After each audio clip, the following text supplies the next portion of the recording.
First thing we're going to do today is lay out our first piece. Call it piece 1. Go ahead and just label that right along with me.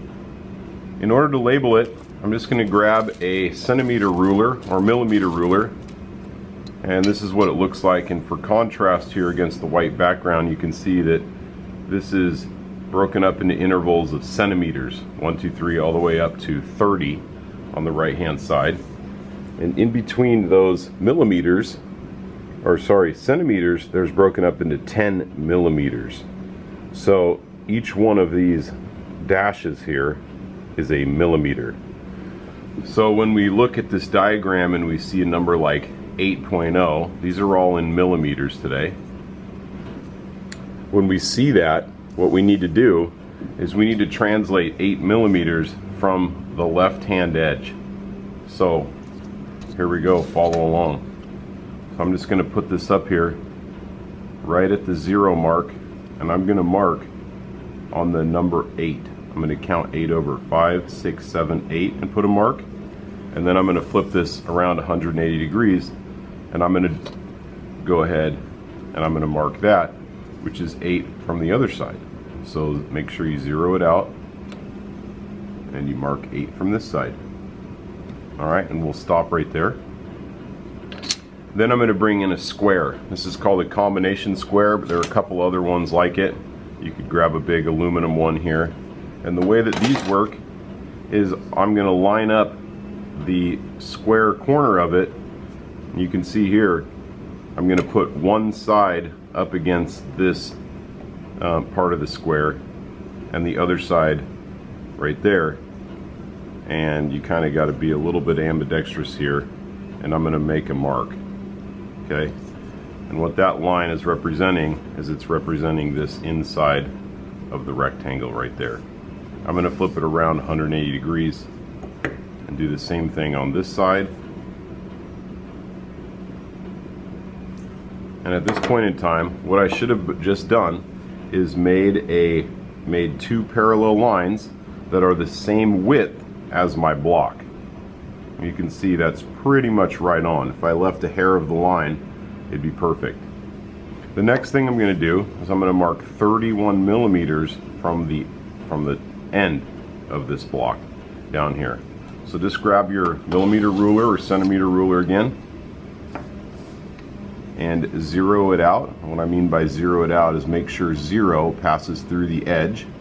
And I'm going to go all the way down here to 30, that's 30 millimeters, and one more, and make a mark and flip it around, go to 31 and make a mark. Then grab my combination square or a regular square and make a mark there, and I can flip it around here.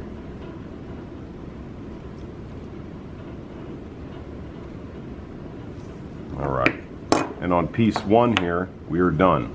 This would be what we cut out. In order to cut that out in just a moment, you're going to have to drill a hole through the middle and pass the blade through as I demoed.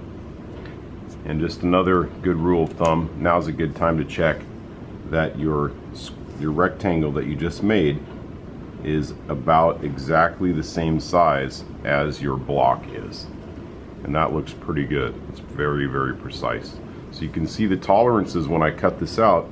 I'm going to need to have the tolerances pretty tight. I'm going to cut right on the line but leave a hair of the line. Alright, so piece 1 is done. Piece 2, we're going to do all of the same markings except there's one more. There's this little slot that's going to be 8 millimeters wide. So I'm just going to do this pretty quick, and you can follow along. Hopefully you got it figured out now. I'm going to mark 31 and 8.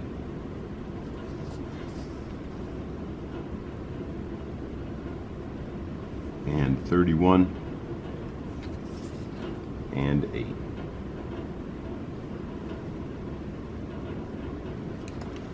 I'm going to grab my combination square.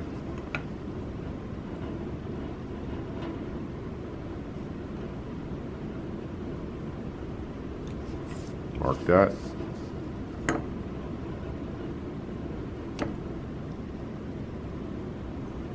that.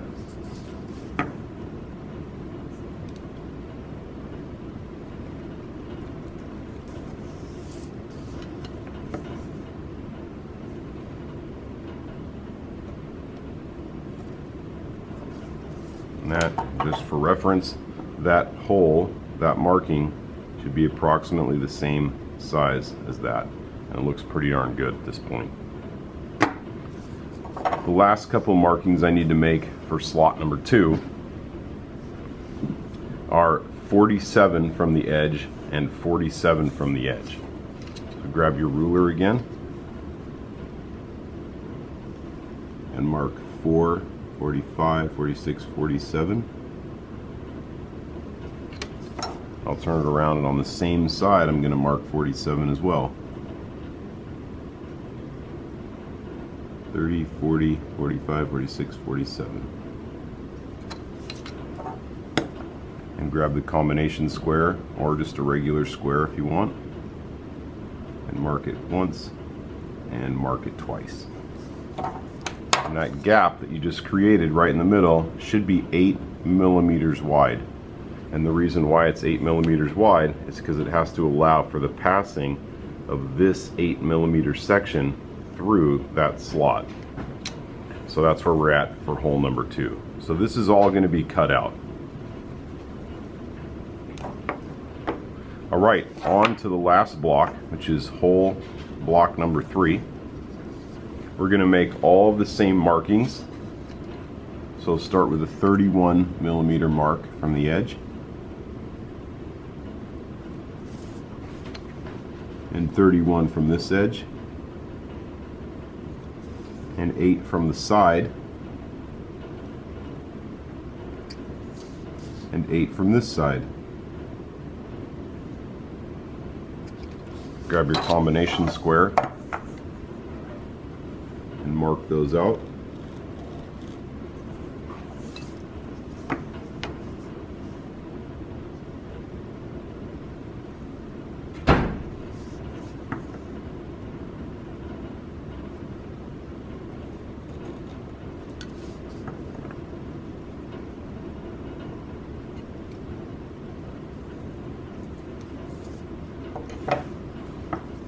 Use another block to verify that it looks pretty darn good. That looks pretty great.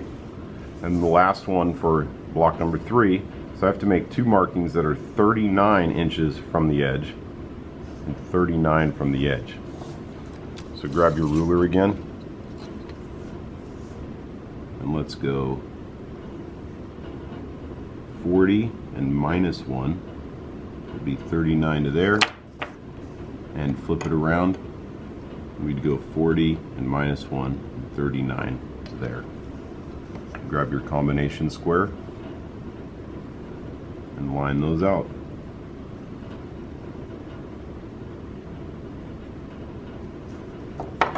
This resulting gap right here should be 24 millimeters.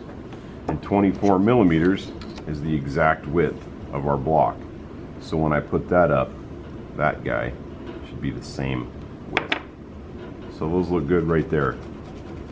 We can always cut our hole a little bit bigger, and we can never go back and cut it smaller. So good rule of thumb is always err on the short side and take another, it doesn't take very long at all to take another pass and just take a little hair off. We also have files or some sandpaper that can help you make that hole a little bit bigger if your blocks won't pass through. All right, so this is how you lay it out following the diagram.